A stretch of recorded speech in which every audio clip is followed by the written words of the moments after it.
Welcome back to Beer Brackets, everybody. Alessandro, this is a monumental occasion because we are starting our second annual lead up to St. Patrick's Day.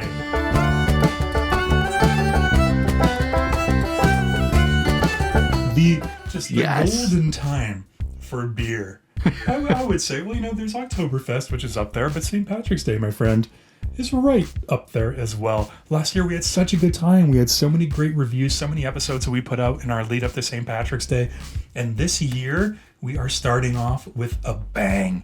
We are reviewing a Guinness product that, my friend, I have never tried before. The Guinness Extra Stout. Not the Foreign Extra Stout, the Extra Stout.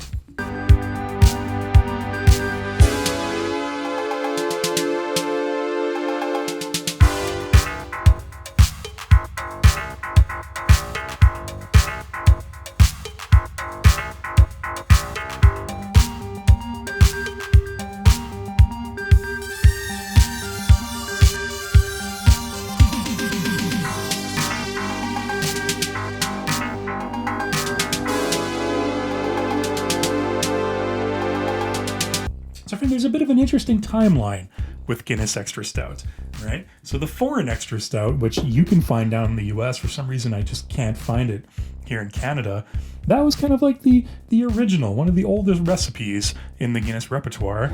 The Guinness Extra Stout, or the Guinness Original, as it's sometimes said, is actually based off these archival recipes from Arthur Guinness himself, which was once the Guinness Superior Porter, that eventually became what we now know as the Guinness Extra Stout. Because anybody who watches the channel knows how much we love Guinness Draught. It got the perfect beer rating. So, oh my God, man, I am so excited. I think you have the version of the Extra Stout that's imported from Ireland, correct? You are correct, my friend. Mine says here right on the bottle, St. James Gate, Dublin. And it also says 5.6% alcohol by volume, which I think yours is a little bit different, right? That is very important to note, everybody. Yes, so there are multiple versions of the Guinness Extra Stout. I have a version that is brewed here in Canada, and so it's brewed in Toronto by Labatt Breweries, famous with Labatt Blues, or maybe the Labatt 50. If you live over in Canada, you might be familiar with that beer as well. They brew the Guinness Extra Stout here. So they're actually sent these Guinness flavor extracts that are used to produce this beer over from Ireland. So there is some, it contains some barley extract, everything in there that you would expect to be in a regular Guinness beer that you would drink is found in these flavor extracts that are sent over. But what Labatt does, and what a lot of other breweries do that brew the Extra Stout, and the Foreign Extra Stout as well, is they mix it with a local beer. And so in this case, this Guinness flavor extract is mixed with a locally brewed pale ale to produce what we know as the Extra Stout that I can get here in Canada. And it is 5% ABV instead of 5 point. Yours is 5.5? 5.6. So there you slightly, go. So being upfront about this right away, we can do what we can do. We're in different locations here, him being down in Florida, me being up in Canada. We get what we can get. We're going to review the different versions that we have, and we're going to see if there's any similarities there. I am dying to try this beer. Let's do it, my friend. Let's pop them open, and let's get it's time. Away. I procured this wild beer frolicking through the fields. I captured it. And it is ready to be drank. You caught it. You captured it. Yes. Just like a Pokemon. And it's ready to go. Yes. It is ready to be reviewed. Much better than Pokemon. You get to capture them and then drink them. Like, you get a beer. Awesome. You don't get beer with Pokemon, but you do get a beer with our reviews. Cheers. Cheers to you, my friend. Oh, okay. What do you think about the aroma? Ooh, wow. So it's interesting, like how I haven't had this in a while. The first thing that hits for me is dark chocolate. There's some sweet notes there. Mm-hmm. I mean, the roastiness, the coffee comes across. But the first thing that I really smell especially after I poured it, was that chocolate notes. Like, we're more predominant than in the regular Guinness. Much more predominant. Hops are all there. So it's just like Guinness just cranked up a little bit in volume. So it's gonna get a 3 on 3 here. Like, I love the aroma. What do you think, my friend? You get everything you just mentioned. The chocolate is a little bit stronger than on a Guinness Draught. And everybody, we are going to be doing a versus battle between Guinness Extra Stout and Guinness Draught. So keep an eye open for that one. That is coming. So those comparisons are going to be delved into in much detail. I think chocolate and coffee, kind of like a shot of espresso or black coffee. I think espresso is a little bit more fitting. Espresso is a little nuttier. It's a little chocolatey by nature, so I think that's a much better descriptor. It is extremely inviting. It's making me want to go in and take a sip. I'm going to agree with you, my friend. 3 on 3 aroma for Guinness Extra Stout to begin. But now we are down to the point that, frankly, I got to level with you right now. Stop the review. I got to level with you. Because I bought these beers about 3 weeks ago and we planned on doing this. And I've been holding on to them. I've never tried this before, and we're huge fans of Guinness. I've been waiting for this sip for so long. Well, cheers, my friend. Cheers it's so to nice you. to be here and enjoyed it together. No better way to enjoy it.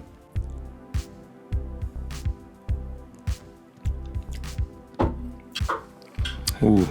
How nice is that first sip, right? Like after you've been waiting for weeks.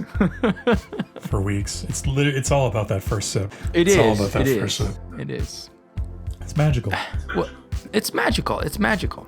But still, we got to be beer barometers, so we got to, break it down and tell people what Guinness Extra Stout is. I don't know. I find like the coffee element and the roasted character are predominant on the taste. Yeah, very. And I find that there's a little bit of bitterness building up more than other Guinness products, let's say, in the back of the palate. I find that those two elements are missing a binding element, a binding component. So I like them as they are, but I think that they're standing on a little bit on their own. So for that, I'm going to stick with the 2 here. What do you think, my friend? This is your first trying it. That famous binding element. We've talked about it many a times on the channel. And the binding element is such an important thing with beer. There has to be something. If there are very strong tastes there, very strong aromas, there needs to be something that binds it all together, makes it smooth and sessionable and palatable. And here there's that very strong chocolate espresso. That bitterness is very, very overpowering. I agree with you that it could really use a binding element like the Guinness Draught has. It has that binding element of the creaminess. Like the mouthfeel even works its way into the taste a little bit with the Guinness Draught. I mean, that creaminess just influences the taste a little bit, the way it transfers the taste to your palate in such a magical way. And this one, it's missing that a little bit, which isn't a big detractor from the beer. It's not a major criticism. So I'm gonna go with the 2 on 3 as well. We're coming down to the mouthfeel portion of the review right now, and I don't know if you know this or not, but we have a tradition here at Beer Brackets where we like to refresh our beers for the mouthfeel. So please, It's time. Please, my friend, I invite you to refresh your beer. I will gladly. Oh, Guinness. Listen to us. What do you think? Such a great opportunity to be here together and reviewing this beer together that you've never had. Like it's wonderful. Everything is wonderful. It's a tough life. It sucks that we have to do this. It really does. But we'll make it. We'll survive, I think. There's a quite distinctive carbonation coming through immediately when you take a sip. Those bubbles are really bursting on your tongue like little fireworks. It's very nice. For me, it transitions almost instantly, or not instantly, but quickly into this bitterness, half savory coming from the roastiness and half hop. Again, I think there's missing a binding component. Like obviously in Guinness Draught, you have that unique creaminess comes from the nitrogen that is iconic. But here, I feel like there's something that is missing in between. So I'm gonna still stick with the 2, my friend. What do you think? I'm kind of torn with the mouthfeel on this because I think with that extreme bitterness, like if you think of taking a shot of espresso, I think that's the perfect descriptor to give you an idea of what this bitterness is like. It's part of the mouthfeel because there's the tingling that goes along with that. It's not an overly carbonated beer. There's a little bit of carbonation there, but I mean, you can see it's not an overly carbonated beer. The mouthfeel is really dependent on the bitterness in this case. It's a 2. I think a 2 is very, very fair. I think to be a 3, there would need to be something else there. It wouldn't have to be intense carbonation, but there would need to be something interesting, some kind of texture to it. Every beer is all about the finish. What do you think about the finish of Guinness Extra Stout? The finish is actually very interesting. It's where all the magic happens. Let's be honest. For me here, the element that is, bringing it over the top is the fact that, the chocolate that we mentioned, like, comes across mostly as espresso throughout the, taste and mouthfeel. But in the aroma at first, when pouring it, it was really strong. It comes up again, like, in the finish, like this chocolate in the distance that is just like, waving in the distance, exactly. And to me, that's a 3-on-3. When there's like a surprising element, that bitterness is there, but then it transitions into that light roastiness, and then that chocolate that just says hi in the distance. It's beautiful. The chocolate in the distance, my friend. I think that should go on your tombstone, or at least be the title of your biography. The chocolate in the distance. You know what? I think it's pretty good. I think, you have everything that we talk about on the aroma and the taste. It's all there on the finish. It doesn't linger for too long. It's just enough to make you want to come in and take another sip. It's very inviting. The chocolate's there, that kind of espresso shot. Like if you just took a little sip of a really delicious espresso. I think I'm going to go 3-on-3. Now it goes down to the overall experience. We've talked about the overall experience before, how it incorporates all the intangibles. As an overall beer experience, Guinness Extra Stout from beginning to end, what would you rate this? Well, like you said, this is where really you get, free range of, you're not analyzing something. It's just like, what's your feeling about the beer? Yep. And I think with this one, it's checking a lot of boxes of things that I like. And maybe it's because it's Guinness, and so there's a lot of aromas and similarities in things that I love. But I think there's just like a perfect balance with a lot of the elements. And it's lacking a little bit of elements on the taste and on the mouthfeel, like I said. But still, as an overall experience, it's a 3-on-3 for me. I hate to agree with you 100% of all the way through, because it kind of makes it, I think, might take a little bit of the intrigue away if we agree on every point. But I think I'm going to go with 3-on-3 as well for an overall experience. And maybe there's a little bit of the sentimental aspect, the fact that it's a Guinness product that I'm tasting here. As far as dry stouts go, from beginning to end, is fantastic. The finish isn't too overpowering. The taste is very mild, but still very interesting and still very complex at the same time, which is a very good balance. It's a 3-on-3, man. I think the espresso shot is kind of the closest descriptor that I could use that would apply to the finish, to the taste, of the aroma. You can keep that in mind if you're wondering what this beer is like.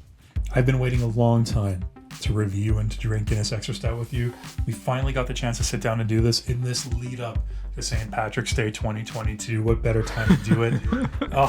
I'm feeling festive. It is a 4.33 on 5, which in our rating system comes out to an outstanding beer. It didn't hit perfect beer status like the Guinness Draught did, but it is still up there as an outstanding beer. My friend, this has been a pleasure.